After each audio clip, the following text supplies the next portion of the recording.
Yahweh, Yahweh, Yahweh, Yahweh. La liberté en Christ. Voilà le thème de notre message ce matin. De manière générale, la liberté, c'est quoi?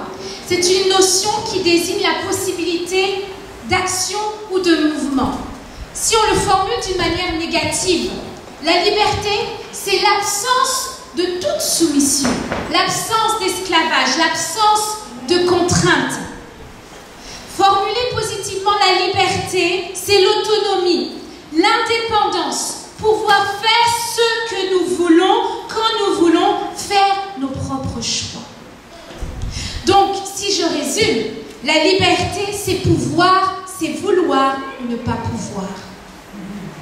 La liberté, c'est un concept, je dirais, qui tient à cœur la société. On revendique la liberté d'expression, la liberté de penser, la liberté de la femme. La devise de la République, c'est la liberté, égalité, fraternité. Nous avons même un journal qui s'appelle Libération.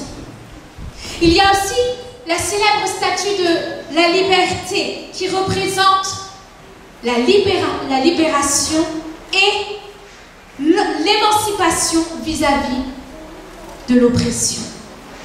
L'homme, de manière générale, aime se sentir libre. Libre de pouvoir faire ce qu'il veut.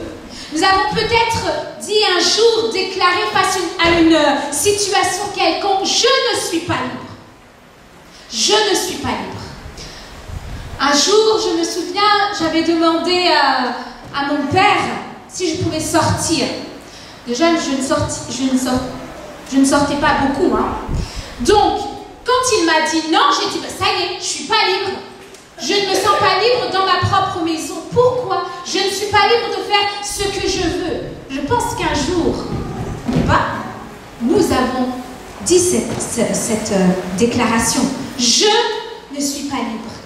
Mais qu'est-ce que la parole de Dieu nous dit? Quelle est la définition de la liberté selon Dieu?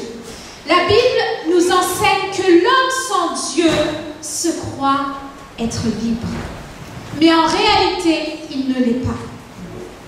Conscient ou pas, l'homme est prisonnier de son style de vie, de sa culture, de son environnement. Voici le témoignage d'une jeune fille alcoolique qui explique comment elle est tombée dans l'alcoolisme. J'ai pris goût à l'alcool, cette substance que l'on voit partout, dans les bars, les soirées, sur les panneaux publicitaires, dans les magazines sur Internet, à la radio. Ce produit présent partout s'est collé à moi. Il s'est greffé à moi, tel que une nouvelle partie de moi. Il ne m'a pas quitté depuis et il ne me quittera jamais. Quelle déclaration! Ce produit s'est collé à moi, greffé à moi, telle une nouvelle nature, une nouvelle partie de moi. Et il ne m'a pas quitté et il ne me quittera jamais. Quel triste constat. Quelle triste réalité qui est malheureusement celle de beaucoup de personnes dans le monde. C'est vrai, on parle de l'alcool, il y a la cigarette, il y a la drogue, la pornographie, regardez des choses sensuelles à la télé, dans les magazines. Il y a aussi l'esclavage du mensonge. Beaucoup de personnes, on ne s'en rend pas compte, mais sont esclaves du mensonge, vivent dans le mensonge, ne peuvent pas déclarer la vérité. L'esclavage de l'argent, l'esclavage des jeux de gain. Voici, je dirais, l'état d'un non-croyant, d'une personne qui vit sans Dieu. Mais, nous verrons qu'il y a un mais. Dans Romains 3, 23, il est dit que tous ont péché et sont privés de la gloire de Dieu sans exception. Avant d'être justifiés par la grâce de Dieu manifestée en Jésus-Christ, nous étions comme cette jeune fille, esclaves de ce monde, esclaves de nos penchants, esclaves du péché. Lisons ensemble dans Éphésiens chapitre 2. Éphésiens chapitre 2, verset 1er.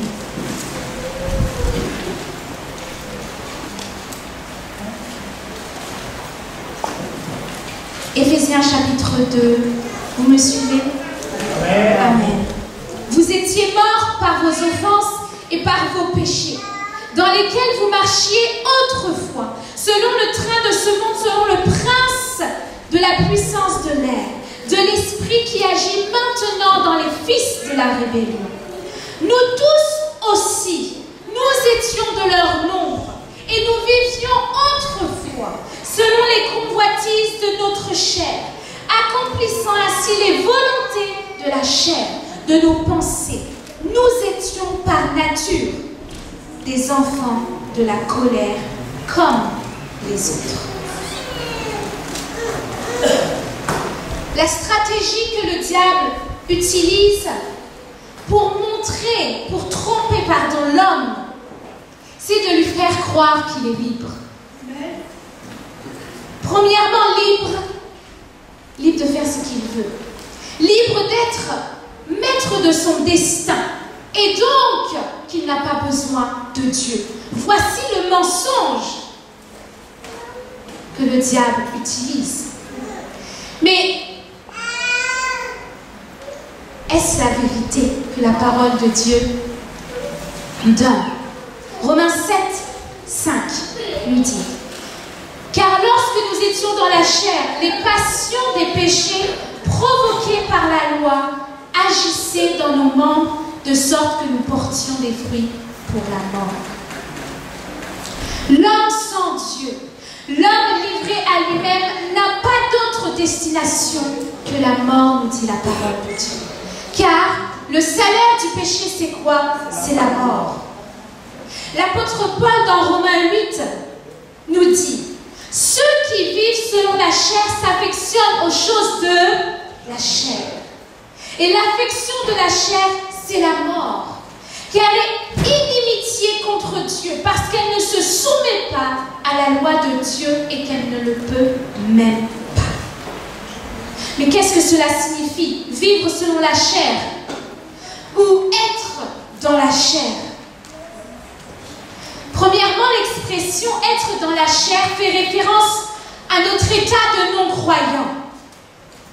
Le contraire d'être en Christ, c'est d'être dans la chair. Deuxièmement, vivre selon la chair, c'est vivre selon les désirs de notre chair, les plaisirs de notre nature déchue, notre nature pécheresse. Je vais demander au frère Paul de lire dans Galates 5, verset 19. Galates 5, verset 19. Amen. Amen. Galates chapitre 5, verset 19. Je te dirai de t'arrêter. Or, les œuvres de la chair sont manifestes. Ce sont l'impudicité, l'impureté, la dissolution, l'idolâtrie, la magie, les inimitiés, les querelles, les jalousies, les animosités, les disputes, les divisions, les sectes, l'envie, l'ivrognerie, l'excès de table et des choses semblables. Il nous dit d'avance, comme je l'ai déjà dit, que ceux qui commettent de telles choses n'hériteront point le royaume de Dieu. Amen. Amen. Ceux qui pratiquent ces choses ne peuvent en aucun cas, nous dit la parole de Dieu, plaire à Dieu et voir son royaume. Et ils ne le peuvent même pas. L'apôtre Paul arrive à cette conclusion que l'homme sans Dieu, l'homme charnel, l'homme livré à lui-même n'est d'autre qu'un esclave. Paul compare la relation du pécheur au péché à celle d'un maître et d'un esclave. Pourquoi? Nous avons vu que l'homme sans Dieu non seulement s'affectionne aux choses de la chair, accomplit les désirs de la chair, c'est-à-dire la volonté, les désirs que lui pousse sa nature. Il vit donc sous le contrôle de sa nature pécheresse, autrement dit du péché. Romains 6, 16 dit: savez-vous pas qu'en vous livrant à quelqu'un comme esclave, pour lui obéir, vous êtes esclave de celui à qui vous obéissez, soit du péché qui conduit à la mort, soit de l'obéissance qui conduit à la justice. Voici quel est l'état et le sort de tous ceux qui vivent loin de Dieu. Mais Dieu, la Bible nous dit, est riche en bonté, à cause de son grand amour dont il nous a aimés. Nous qui étions autrefois morts par nos offenses, il nous a rendu la vie en Jésus-Christ. Non par nos propres forces, mais au moyen de la foi. Alors voyons quelle est l'œuvre de Jésus-Christ. C'est par l'acte que je dirais historique de la croix que Christ nous a affranchis du statut d'esclave, nous sommes passés à celui de fils. Alléluia. Galates 4:4 nous dit ceci. Écoutez, lorsque les temps ont été accomplis, Dieu a envoyé son fils, né d'une femme, né sous la loi, afin qu'il rachetât ceux qui étaient sous la loi, afin que nous reçussions l'adoption. Et parce que vous êtes fils, Dieu a envoyé dans nos cœurs l'esprit de son Fils, lequel qui crie « Abba Père ». Ainsi tu n'es plus esclave, tu es fils. Dis à la personne qui est à côté de toi, tu n'es pas esclave, tu es fils. Alléluia. Je sais qui je suis en Christ. C'est à la croix que le statut et la destinée de tout croyant a changé. Et ce matin, j'ai à cœur de vous rappeler quelle est l'œuvre, non seulement l'œuvre, mais la puissance de la croix face au péché dans nos vies. Si Satan trompe les non-croyants en leur faisant croire qu'ils sont libres, qu'ils n'ont pas besoin de Dieu, il trompe les enfants de Dieu en leur faisant croire qu'ils ne sont pas libres. Amen. En leur faisant croire que l'avènement de la croix n'a pas mis fin au règne du péché dans leur vie. Et parce qu'il est rusé, il va utiliser tous les moyens. Il va nous démontrer par A plus B qu'il a raison. Que la croix est impuissante face à nos péchés, face à nos luttes, face à nos dépendances. Mais c'est un mensonge. Alléluia. La croix de Jésus-Christ nous a affranchis de la puissance du péché. Nous avons de ce fait la capacité de dire non au péché. Dis à la personne qui est à côté de toi, tu peux dire non.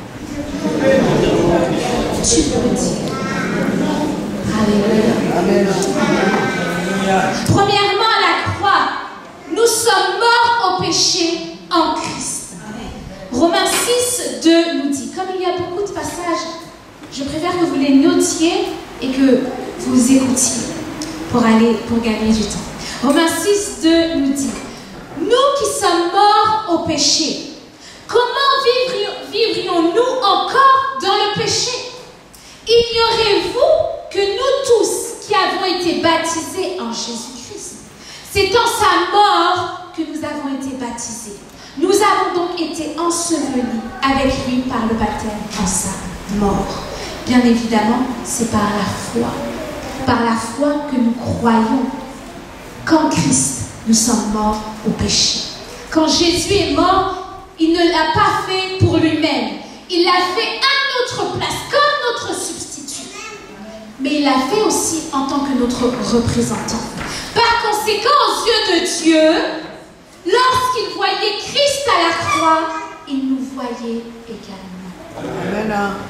De sorte que nous pouvons déclarer avec l'apôtre Paul, ce n'est plus moi qui vis, mais c'est Christ qui vit en moi. Alléluia. Galates 2:20. Deuxièmement, à la croix, le péché a perdu sa puissance. Premièrement, nous sommes morts en Christ. Deuxièmement, le péché a perdu son autorité.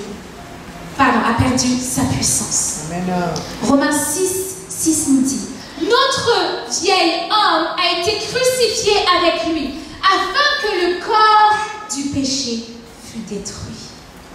Colossiens 2,15, il a dépouillé les dominations, les autorités. Il les a livrées publiquement en spectacle, en triomphant d'elles, non pas par l'orgueil, mais par la croix. Alléluia. Par la croix. Mais qu'est-ce que ça veut dire? Vieil homme, notre vieil homme, le corps du péché, toutes ces choses, toutes ces figures qu'utilise Paul. Cela représente simplement la nature que nous avons héritée d'Adam.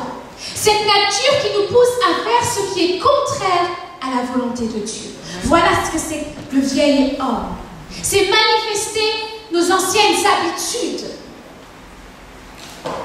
Tout cela a perdu sa puissance.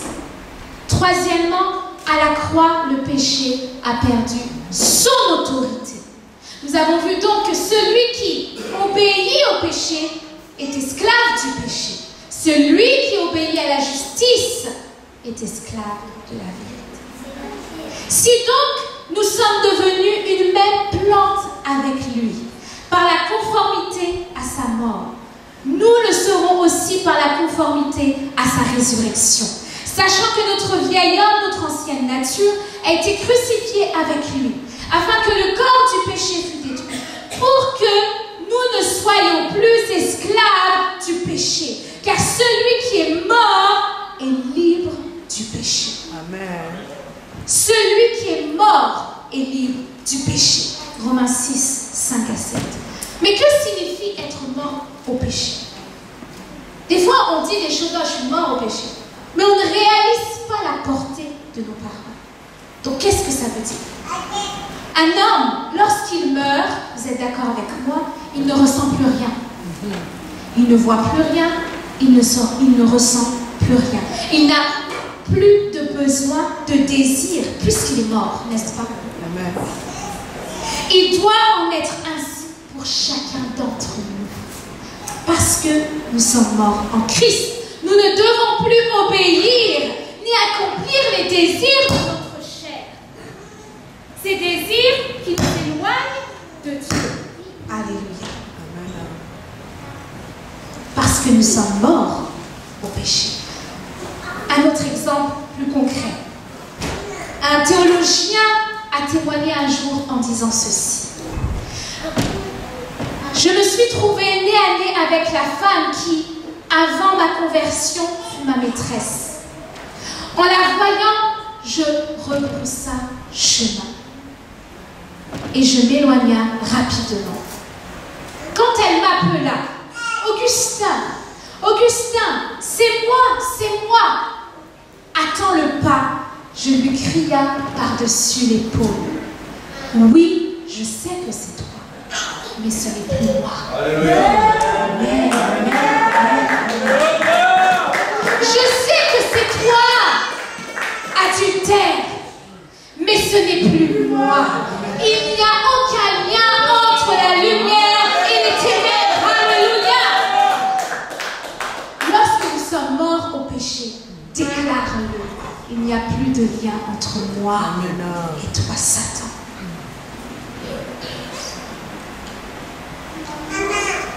Je suis mort au péché.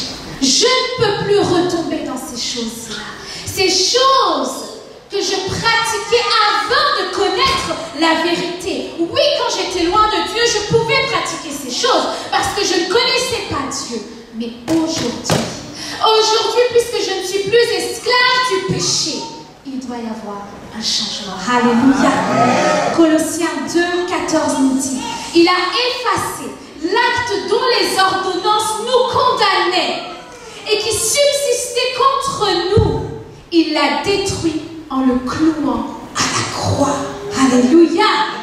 Il l'a détruit en le clouant à la croix. En résumé, à la croix, Christ nous a non seulement affranchis de la domination, l'emprise, la puissance du péché, mais il a également payé notre dette. De sorte que nous ne devons plus rien nos péchés. Amen. Le péché n'a non plus rien à réclamer, puisque nous sommes morts au péché. Un condamné à mort, lorsqu'il meurt, il est libéré de toutes les peines qui pesaient sur lui, n'est-ce pas? De sorte qu'il n'a plus de rendre, il n'a plus de compte à rendre au péché. Ainsi donc, frères, nous dit Paul dans Romains 8, 12, nous ne sommes point redevables à la chair pour vivre encore selon la chair. Nous ne sommes plus redevables à la chair pour vivre encore selon la chair. Vous connaîtrez la vérité et la vérité vous affranchira. Celui que le Fils libère est réellement libre. Car c'est pour la vraie liberté que le Christ nous a affranchis. Galates 5, verset 1. Jean 8, 36 et verset 38. Notez, mémorisez ces passages parce qu'ils sont une arme contre le péché. Amen. Il ne faudrait plus que nous nous laissions embobiner par les mensonges du diable. Si tu crois de tout ton cœur en la puissance et l'œuvre de la croix, tu as reçu par le Saint-Esprit la capacité de résister au péché, de dire non lorsqu'il frappe à ta porte. Sinon, Dieu ne nous dirait pas de résister au péché. Sinon, la parole de Dieu ne nous demanderait pas de fuir le péché si nous en étions incapables. Mais par l'œuvre de Jésus-Christ, nous sommes capables, par le Saint-Esprit, d'accomplir la parole de Dieu. Alléluia. Un jour, j'ai beaucoup prié. J'avais témoigné une fois que j'avais été liée pendant un certain temps par la masturbation. Et ça me peinait parce que je savais que c'était mal, que c'était un péché devant le Seigneur. Et j'ai longtemps prié. Mais mon Rédempteur, c'est lui qui se lève le dernier. Amen. Un jour, je priais et le Seigneur m'a ouvert les yeux pour comprendre la stratégie du diable, qui est de nous faire croire que nous ne sommes pas libres. Et en me faisant croire que je n'étais pas libre, il affirmait l'inefficacité, l'insuffisance de la croix de Jésus-Christ. Et ça, je ne peux pas l'accepter. Alléluia. Tu ne peux pas l'accepter. Amen. Donc lorsque le péché est venu frapper à ma porte, bien aimé, je n'ai rien fait d'autre. Je n'ai pas essayé de montrer que je suis la championne, c'est bien, péché, je t'attends. Non, non, non. J'ai déclaré la parole de Dieu. Lorsque le Fils libère, il libère totalement. Totalement. Donc toi, péché, toi, masturbation, je te refuse au nom de Jésus. Parce que je suis libre, je ne suis plus esclave du péché. Face à la tentation, Jésus-Christ n'a pas fait des galipettes, n'a rien fait. Il a déclaré la parole de Dieu. Vous connaîtrez la vérité et la vérité vous affranchira. Est-ce qu'on peut acclamer la parole de Dieu?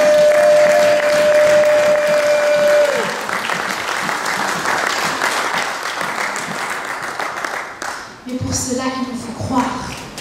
Il te faut croire en la puissance de la croix. Pour vivre la victoire que Christ nous a acquis, la victoire que Christ nous offre, il t'appelle. Allons sur l'autre bord. Allons sur l'autre rivage.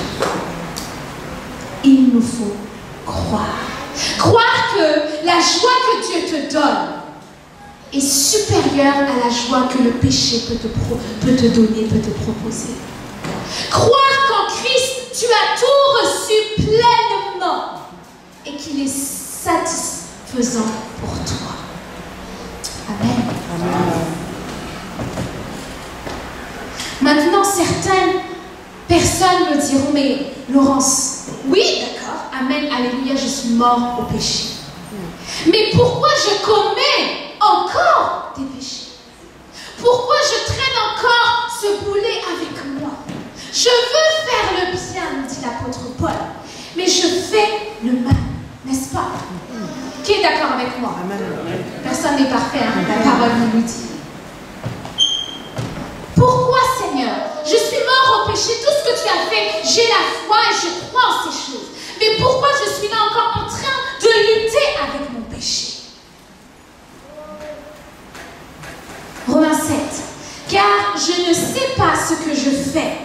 Je ne fais point ce que je veux et je fais ce que je hais. Pourquoi? Revenons à la croix. Nous avons vu qu'à la croix, nous avons été crucifiés avec Christ. Il nous a délivrés de la puissance du péché. Nous ne sommes plus sous sa domination. Oui, l'ancien moi est mort avec le Christ. Mon ancienne nature a été crucifiée. Mais le péché est toujours présent dans ce monde hostile à Dieu.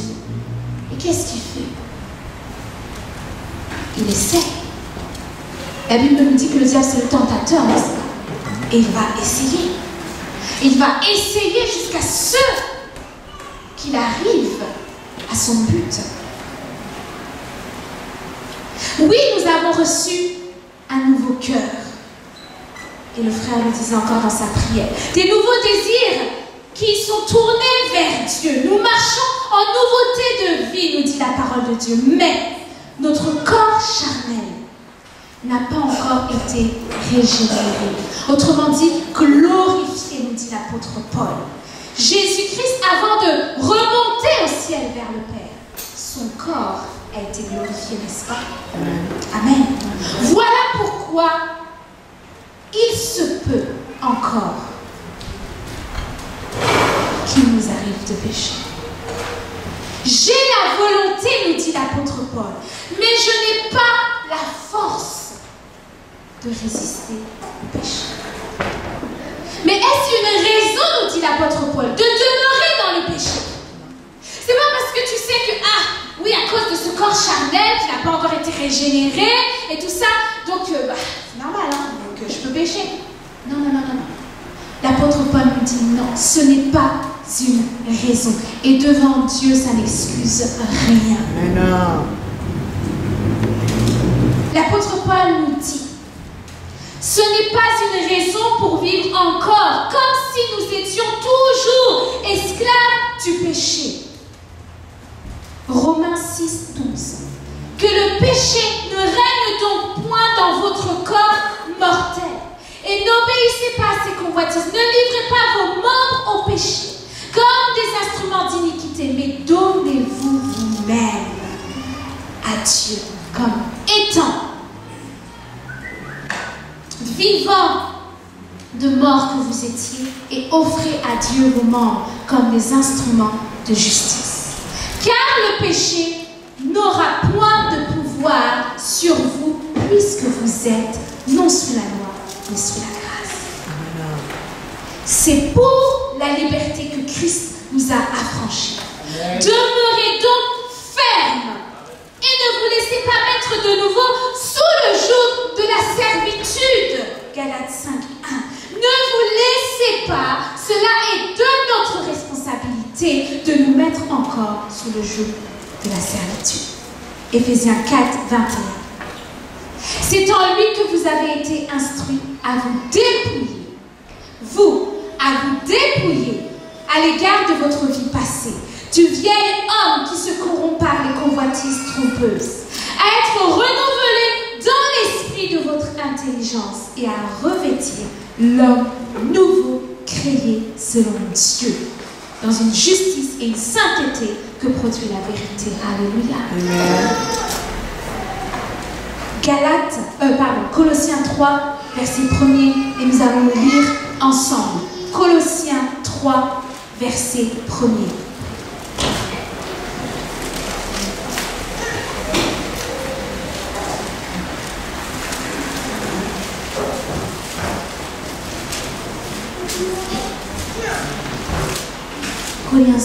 Colossiens 3, verset 1er. Amen, nous y sommes? Amen. Je vais demander à Gary, frère Gary, de lire la parole de Dieu. Amen. Colossiens 3, verset 1er. Si donc vous êtes ressuscités avec Christ, cherchez les choses d'en haut où Christ est assis à la droite de Dieu. Attachez-vous aux choses d'en haut et non à celles qui sont sur la terre. Car nettement, votre vie est cachée avec Christ en Dieu. Quand Christ, votre vie paraîtra, alors vous paraîtrez aussi avec lui dans la gloire. Faites donc mourir ce qui est dans vos membres. Faites donc mourir ce qui est dans vos membres. Continue. Faites donc mourir ce qui est dans vos membres. C'est-à-dire la débauche, l'impureté, les passions, les mauvais désirs et la cupidité qui est une idolâtrie. C'est à cause de ces choses que la colère de Dieu vient sur les fils de la rébellion. C'est ainsi que vous marchiez autrefois, lorsque vous viviez dans ces péchés. Et maintenant, renoncez à toutes ces choses, à la colère, à l'animosité, à la méchanceté, à la calomnie, aux paroles équivoques qui pourraient sortir de votre bouche. Ne mentez pas les uns aux autres, vous étant dépouillés du vieil homme et de ses œuvres. Amen. Et ayant revêtu l'homme nouveau, se renouvelle dans la connaissance, selon l'image de celui qui l'a créé. Amen. Ça, c'est la parole de Dieu. Amen. Merci. Cela est notre responsabilité. Amen. Nous affectionner aux choses d'en haut et non à celles qui sont sur la terre. J'ai la volonté, mais non le pouvoir de faire le bien. Je veux renoncer à toutes ces choses, mais je ne le peux pas, dit l'apôtre Paul. Je trouve donc en moi cette loi. Quand je veux faire le bien, le mal est attaché à moi. Comme nous l'avons vu dans le témoignage de cette jeune fille alcoolique. Car je prends plaisir à la loi de Dieu selon l'homme intérieur, mais je vois dans mes membres une autre loi qui lutte contre la loi de mon entendement et qui me rend captive de la loi du péché qui est dans mes membres. Misérable que je suis, qui me délivrera du corps de cette mort? Grâce soit rendue à Dieu par Jésus-Christ notre Seigneur. Ainsi donc moi-même, je suis par l'entendement esclave de la loi de Dieu et je suis par la chair esclave de la loi du péché. Ici, l'apôtre Paul reconnaît son incapacité à accomplir la volonté de Dieu par ses propres forces, à cause du péché qui fait pression sur son corps. D'où son cri, qui me délivrera? Misérable que je suis. Littéralement, ça veut dire qui me libérera de ce danger? Qui m'arrachera à ce danger qui représente le péché? L'expression corps de mort est très importante ici pour comprendre ce que l'apôtre Paul dit. Cette expression fait en fait référence à la pratique d'une tribu dans la ville de Tarse. Et nous savons que l'apôtre Paul vient de Tarse. Cette tribu, pour châtier les criminels, et je vais appeler mon mari pour une petite démonstration. Cette tribu, pour châtier les criminels, lorsque un criminel commettait un crime, pour l'empêcher de s'enfuir, on prenait le corps, on va se mettre là, de la victime et on attachait à son dos le cadavre de sa victime. Vous imaginez ça? Le criminel est là et pour le châtier, on attachait à son dos le cadavre. Et pour le punir, donc on attachait pour l'empêcher de s'enfuir. Le cadavre était là, mais ce n'est pas un cadavre léger. Il est mort. Il exerce une pression sur la personne, de sorte que, contaminé par la décomposition du cadavre, ils finissent par mourir. Amen. Vous imaginez ça? Bon. Pour punir le criminel, on prend le corps et on l'attache. Imaginez-vous l'odeur. Imaginez-vous tout ce que ça comporte d'avoir un mort en décomposition sur soi. L'apôtre Paul compare le péché à ce cadavre-là. Il est sur moi, il me colle à la peau. Il exerce une pression sur moi pour me faire faiblir. C'est ça le péché.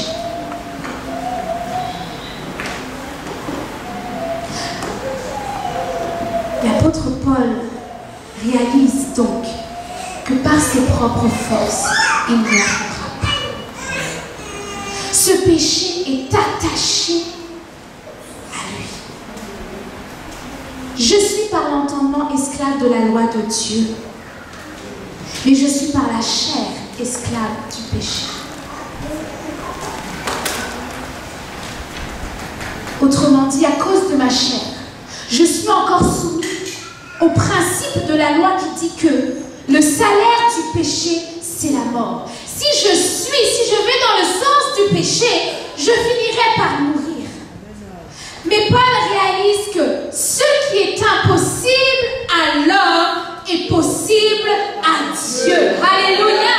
D'où sa déclaration, mais grâce soit rendue à Dieu par Jésus-Christ qui viendra me délivrer de ce corps de mort. Alléluia. De ce fait, j'aime la parole de Dieu parce qu'elle est droite. Elle t'explique par A plus B que ce que Dieu dit est vrai. Amen. De ce fait, puisque je suis libérée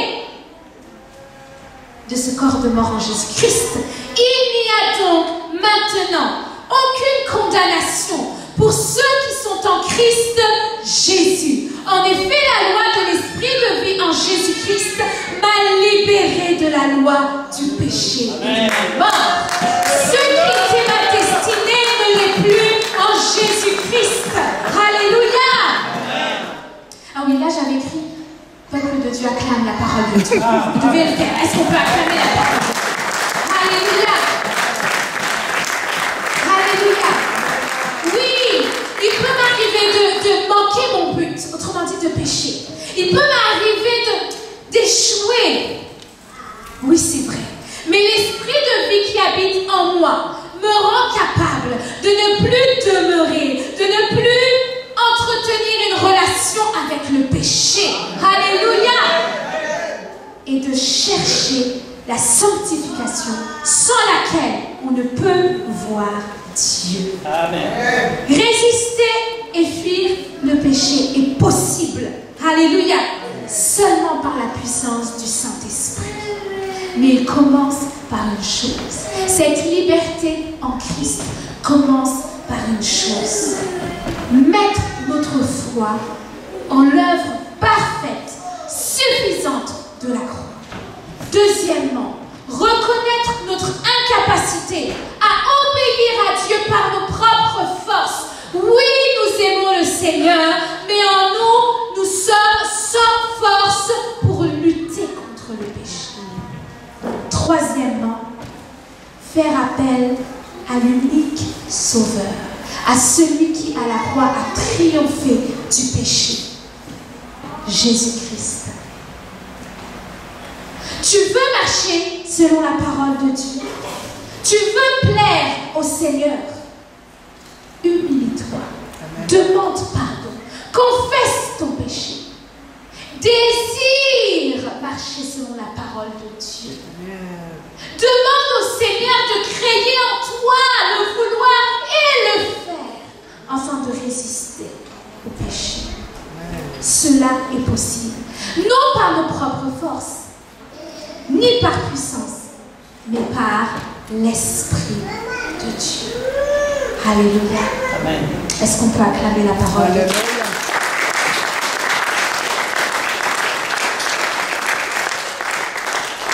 Nous allons nous lever à la présence de Dieu. Alléluia. Le Seigneur est bon, il nous parle. Et depuis que je suis arrivée ce matin en ce lieu, j'ai su que c'était le message que Dieu voulait. À travers sa présidence, la sœur Karine n'a fait que confirmer la parole de Dieu pour nous ce matin. Nous sommes libres. Je sais qui je suis en Christ. Alléluia. Que ce matin tu puisses te réveiller. Que ce matin tu puisses en avoir marre de ce péché qui t'empêche de voir la gloire de Dieu. Qu'ensemble, nous puissions dire que ma vie soit une œuvre, un parfum pour toi, Seigneur.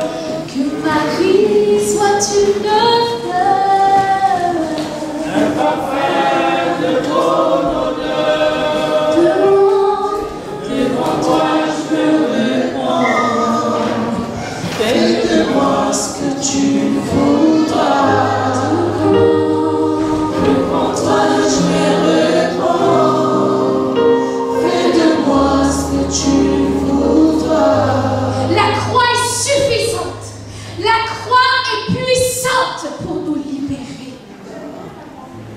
Mais quel est le niveau de ta foi?